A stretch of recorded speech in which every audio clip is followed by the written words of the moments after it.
ৰাজ্যৰ শিক্ষা বিভাগত আকৌ নিযুক্তি প্ৰায় ৮,০০০ নিযুক্তি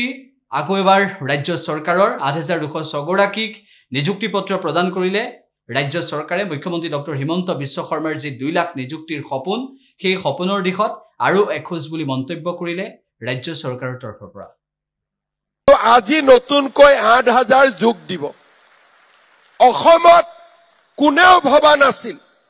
যে ১,২৬,০০০ নিযুক্তি হ'ব আজি ৮,০০০ যোগ কৰি দিও ১,৩৪,০০০ আজি দিনটোত আমি নিযুক্তি সম্পূৰ্ণ কৰিম আৰু এটাও হাইকোৰ্ট কেছ নাই কতো গোচৰ নাই কতো কোনো কেছ নাই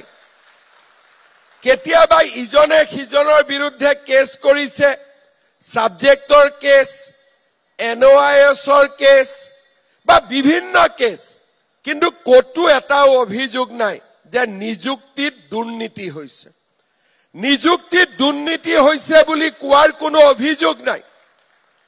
প্ৰথম দুই এবাৰ ৰাজনৈতিক নেতাসকলে কব যত্ন কৰিছিল কিন্তু প্ৰত্যেকটো নিযুক্তি এনেকে আমি মুকলি আকাশৰ তলত দিছিল আৰু আমি ডাঠি কৈছিল যে এই নিযুক্তিত কোনো মন্ত্ৰীৰ খুলখালি একো নাই কোনো মন্ত্ৰীৰ ভায়েকো নাই কোনো বিধায়কৰ ঘৈণী একো নাই ই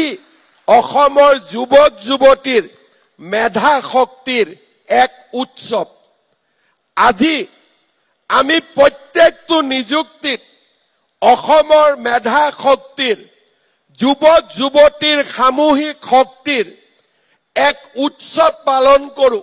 আপোনালোকৰ হাঁহি থকা মুখবোৰ দেখি আমি